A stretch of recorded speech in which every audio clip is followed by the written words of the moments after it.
এই যে তোমাদের সাথে আরও একটা টিচার্স ডের কেক আমি শেয়ার করছি। এই কেকটা অর্ডার দিয়েছিল আমার ভাইয়ের স্কুল থেকে। মানে ভাই আমাকে বলেছিল যে বৌদি তুমি আমাকে একটা স্কুলের জন্য কেক বানিয়ে দিও, আমাদের এত টাকা উঠেছে, এই টাকার মধ্যে তুমি একটা কেক বানিয়ে দিও। তো স্কুলের পুরো ক্লাসের আর কি দায়িত্বে একটা মেয়ে ছিল, ক্যাশিয়ার ছিল সেই মেয়েটা খুবই পাকা ছিল। তো ওই মেয়েটা ভাইকে বারে বারে ফোন করে বলছিল যে কিরে কেকের অর্ডার দিলি, কার কাছে দিলি, কেমন দিলি, কী ফ্লেভার দিলি, মানে একদম পাকা পাকা কথা।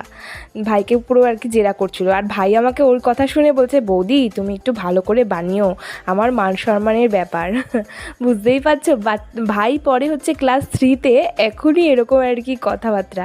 তো যাই হোক, এই কেকটা আমি তৈরি করেছিলাম একটা ডিজাইন দেখে। তোমাদের কাছে এই ডিজাইনটা কেমন লাগলো অবশ্যই কমেন্ট করে জানিও। আর ভালো লাগলে একটা লাইক করে দিও আর চ্যানেলটাকে সাবস্ক্রাইব করে দিও। দেখা হচ্ছে পরবর্তী ভিডিওতে। টাটা।